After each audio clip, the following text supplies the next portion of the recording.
Hello and welcome to a Burkamp Wonderland Deadline Day special part 2. I'm Gimli and today I am joined by, first up, it is at 7-inch King, who is Jonas from Denmark. Hello, Jonas. Hello, Gimli. How are you? Yes, I'm very well, thank you. It's a pleasure to have you with us. But I shall move on because we've got a lot to get through and not a lot of time to do it in. Next up, we have William Barker. Hello, Will. Oh, you're all right, mate. Yes, I'm not too bad at all, thank you. And finally, we have Sim, who is at Simply Enigmatic. Hello, Sim. Hello, Gimli. How are you? I am wonderful. And finally, we have Kris, who's going to be with us all day, taking over the fat man's role to start with. So just a quick nod from yourself, Kris. A quick nod. Lovely. So we'll kick this off then, very similar to the way we left it. Nothing new has broken. I've seen reports of Sky Sports News that say it doesn't look like Arsenal are in for anybody as it stands, and with just 4 hours and 45 minutes to go, it's all doom and gloom. Will, we'll start with you. Your thoughts on Arsenal so far in this window? Is Petr Cech the only signing for the window good enough? Well, I don't think so. But I did see on Twitter a little bit earlier that Arsenal are the only club in the top 5 leagues to not sign an outfield player. Now, if we want to challenge for title, I don't think that's good enough. And considering there is only, 4 or 5 hours left, I don't see us bringing anyone in now. But Wenger supposedly thinks we've got good unity, and if he thinks that will win us the league, I'm unsure. It's a very good question you posed there. A lot has been said about squad harmony and the fact that this bunch of players is possibly the most united group of players that we've had under Arsene Wenger's time at Arsenal. Now, Jonas, does that win titles for you, or to stay competitive, do you have to keep refreshing the squad and buying players? I think that you have to go into the market and look, at least try to stabilize your squad as you look at the competitive teams around us, as the Manchester Cities and the Chelseas and the Uniteds are all going out and does some business, and you need to keep up with those kind of because unless you keep buying a little bit, then I think that you become static, and I'm afraid that we won't be compatible for this season.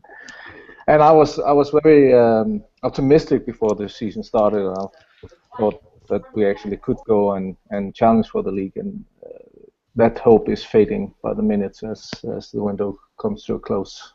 It's a very good point. But well, yeah. Sorry, no, I was going to go over to Sim and ask the question. Sim, do you think as a football club this window becomes stagnant? I mean, I had an argument with someone on Twitter yesterday. I won't name names. Everyone you want to. No, I said that to not sign anyone else other than Petr Cech in this window was 1, unexcusable. It was 2, incompetent. 3, naive. And 4, you've got to look at all the clubs around us. We finished 3rd in the league last year, and you've got every club around us that finished around us have gone out and spent considerable sums of money. You've got City with Sterling and De Bruyne. You've got Chelsea who signed Pedro to add to their already strong unit, and Begovic as well to replace pretty much what they lost in Czech. I don't know if you can put Liverpool in that equation, but they've gone out and signed players for the likes of Firmino, who many have touted to be a good player. We're missing a trick, aren't we? We've got to be to watch other clubs go out and strengthen in the ways that we have, and Arsenal only signing a goalkeeper. It doesn't put us in a good stead, does it? I kind of disagree with most of that. Okay. So just because if you looked at why Arsenal fans right now are irritated, it's less because of the signings and it's more because of how we're playing. And if you saw our team at the end of last season and what we thought it would be this season, what's really failed in Arsenal at the moment is the way we're playing. Like, we're having lots of shots on target. We're not scoring enough goals. We're not playing attractive football. If we were winning all of our games and people say, no, we're doing fine, maybe add a bit of support to Coquelin. But besides that, our team has got goals in it. And we scored maybe 2 goals less than the eventual league winners last year. And we didn't have Walcott in the squad. So we've got goals in our team. We had a reasonable defence. We strengthened there.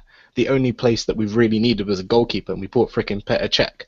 So I don't buy the argument that you need to keep buying players for no reason. Look how much United have spent on practically nobody.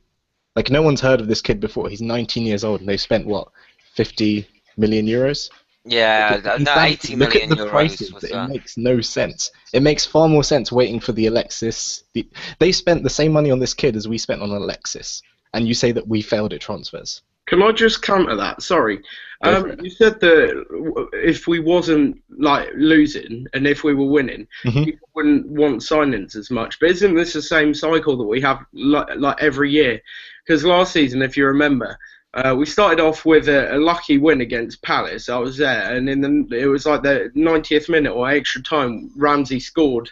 And after that, we had quite a few draws. So I don't think that you can say that it's not for a lack of trying. I do think we are trying to make signings. Whether we'll get them, I really think not. But also, I think it is the same cycle every year. We start off badly after a good end to the season before, and then slowly over the season we pick up again. And I think that's where we're going wrong. I don't think it is as cyclic as that, and I'd say that last year we did lose the league in, say, the first 6 games. But then there were also injury problems to contend with, and we didn't have a Coquelin, right? So we have added to that squad as a core element. And really, the main issue that Arsenal have had over the years is losing our best players, right? It's only since like signing Ozil and Alexis that we've even been in a position where we haven't needed to buy replacements to players. We're not like stumbling after losing like a Nasri and a Fabregas to bring in Arteta. So we're not in that situation anymore. And it's, you know, when people say, oh, clubs don't have to sell, oh no, just raise the price to 100 million and they'll definitely sell to you. If right now, last day, someone offered you like 100 million for Alexis, you weren't going to sell him. So I don't buy the argument that you can just buy any player. All you can get right now is overpriced youngsters, and even then there's no guarantee that they're going to be successful. It makes much more sense to say, we've got £70 million, we're not spending it, but it's not like it's going anywhere just sitting in the bank. And then when someone becomes available that is truly world-class and like we have the ability to strengthen our squad, it makes more sense to buy that player. But we've had a whole summer, and apparently no one's become available. So who's to say that player does become available? So again, we don't really know. But what signings have been made that you've been like genuinely jealous of? Vidal to start with. Yeah, but if Vidal was going to go to, was he at Barcelona now? No, Bayern. All right, so he's gone to Bayern. So there you're contending with Bayern Munich. So even then it's going to be difficult persuading a player to come. I think Draxler could have done a job for us as well, if we're talking about players that have moved.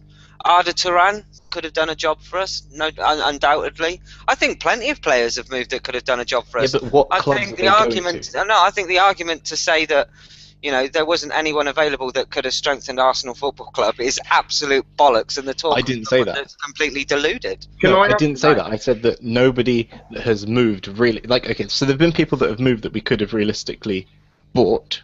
Name those players, because all of the players that we're actually in contention with are the likes of Benzema, maybe Cavani, and those types of players. See, this is the other thing. Go on. People assume that a player has to be available to move. At the end of the day, a player doesn't have to be on the transfer list to move. No, you they test don't. the water, you place bids. Okay, so do you know that didn't happen? So that's what I really dislike, because I don't know what's happening as far as transfers are concerned, neither do you. So it's really ridiculous to sit there and say, oh, we're not doing this, we're not doing that. Clubs talk to each other all of the time, having a feel like, okay, is this player likely to move? They didn't get Ozil and Alexis because like they weren't talking to people. That's ridiculous to say. So obviously they're going to be trying to... The only signing we've made this summer was handed to us on a plate by Chelsea. It's not good enough. That's To me, it's true. not good. As a fan, you Okay. can't expect fans to pay. So you think the Chelsea price- really wanted to sign No. All I'm saying is, Arsenal? you can't expect the fans to pay the ticket prices that they pay and not give them something back in return with players. To me, you've got to look at the facts. We're sat here with every club in the league has signed at least 3 more players than we have. Have they signed them for the sake of it? Everyone signed over 5. We're the only club to not have signed 5 players or more. Yeah, but signing 5 players can completely disrupt the squad. Yeah, It's I not like having understand a that. cohesive unit that is I used to wish I playing had your together. positivity, but you say, like, who could we have signed that's gone to another club that could improve our squad? That would have realistically I disagree with this, but Schneiderlin, he's gone to Man United. You say they're buying unproven youngsters, but they bought him as well. You can't say that he wouldn't improve our squad or at least prove backup for Coquelin. And I also would like to add, I'd love to have your positivity, because the way I feel right now, I don't agree. Okay, so I'll put it this way. As far as like Schneiderlin is concerned, I don't know what happened with that situation, but I would believe in my head, at least to some extent, that Arsene looked at him and decided he didn't want him. Because if he wanted to buy that kind of player, then realistically we could have gone toe-to-toe with United. That's not good enough if he didn't want to. Yeah, but then, okay, so if you're going to decide to say that, okay, the decisions that Wenger is making you disagree with, then maybe it's better for you to think that we need a different manager at the club, which is a completely different argument. Jonas, what do you think? You've been quiet, mate. Yeah, well, I have to come back to what you talked about last season. We had this squad that we pretty much have now, and I think the problem with this transfer window is that we haven't gone in and maybe helped out with some of our aging players like the Artetas and the Flaminies, and if something, knock on wood, gonna happen to Coquelin, then we are in a bit of trouble where I see that if we have to go 4 or 5 games without him and have to put Arteta back in the squad, and I would have liked that a player at least come in and try to challenge for that, and then Schneiderlin would have been a good signing for us, and I do believe that we had the chance, and from all I've heard from the media, and we was actually his first choice if we put up the money that Southampton actually wanted. So I think that we slipped a little bit on that one, and I'm afraid that we could go and pay a few silly games over the course of the season if we don't have a backup. And the rest of the squad is actually pretty good, and I do believe that we actually can get the goals that another top striker might have gone in. We of course have a lot of attacking players that can give us the goals, but I do think that a backup for the holding midfield player would have been a nice addition during the summer, and I do believe that we could go out and challenge for the whole for everybody in Europe because now we are a cash-strong team. So I hope that something will come up in the last couple of hours, but I also believe that it's a little naive for Arsenal if we don't go out and just try to protect the players that we have. Yeah, Gimli, excuse me, I'll hand it back to you, but I will just say one thing that I totally agree with in the chat box, which, by the way, if people don't know, there's a chat box on the side. Steve Clark's just made the point, we wanted Benzema, Madrid didn't want to sell. And sometimes, whether anyone wants to disagree with that or agree with it, it's a fact. It's a pure, bona fide fact. If a club does not want to sell a player, it doesn't matter if you've got 60 billion. If a club doesn't want to sell, they ain't going to sell. And that's, that's whatever you think of that, that's the truth. Oh, sorry. I want to say to that. Why? I know we were interested and Madrid wanted to sell, but if you think, why would Benzema want to come to us? Why would he want to leave Real Madrid to come to us? He wouldn't. Exactly. No, go on. Okay. Well, the problem with the Benzema thing was that they got a new manager, and people start to speculate if Benzema actually did have a future at Real Madrid, and that's why all the speculation about us going for him was coming up in the media, and that was why I do believe that that Benzema deal actually was being sought after. And That was the opportunity, wasn't it? Yeah. The whole Ronaldo move into the centre. So that was where Exactly, the yeah. opportunity came from. Exactly, Yeah, I from agree. looking at that perspective, I can understand. But on the whole, like, it's kind of you would question why he would want to leave. But Well, that's exactly, but that's because that it actually looked like that they want to keep him. If he was put on the side, like if Benitez actually took him aside and said, "Look, you're not our first choice now," and then there was a opportunity for us to go in there and put up whatever kind of cash that they needed and then take him to. And I do believe that he actually would have preferred to go to Arsenal where he could get regular playing time instead of playing in Real Madrid where he'd probably be sitting in a lot of the stands. And that's the same, and that's exactly the same with Cavani. You know, there's a reason they want to sell him, because they know that Zlatan will give him one more year, if that, and then Cavani will be their number one striker. So why on earth would he move? But Gim, do you want to take the reins back? Yeah. I was just sat by listening. We should think about starting to wrap this up then, because we were overrun on the last one, which means we run late on this one. But no, it remains to be seen what's going to happen today. I'm sure that there's quite a few aggravated Arsenal fans out there. Personally, Sim, I don't think that there's many people out there that are as level-headed as you. I can see where you're coming from, and you bring a very, very good debate. But I think that there's also the thing with Arsenal Football Club and the fans that if nobody's bought in or it doesn't look like they're trying, which, you know, like you said, we don't know either way what's gone on behind the scenes, but all you can judge them on is the players that have come in. And at the moment, many of them will say, Petr, brilliant signing, but not enough. So we'll end it there.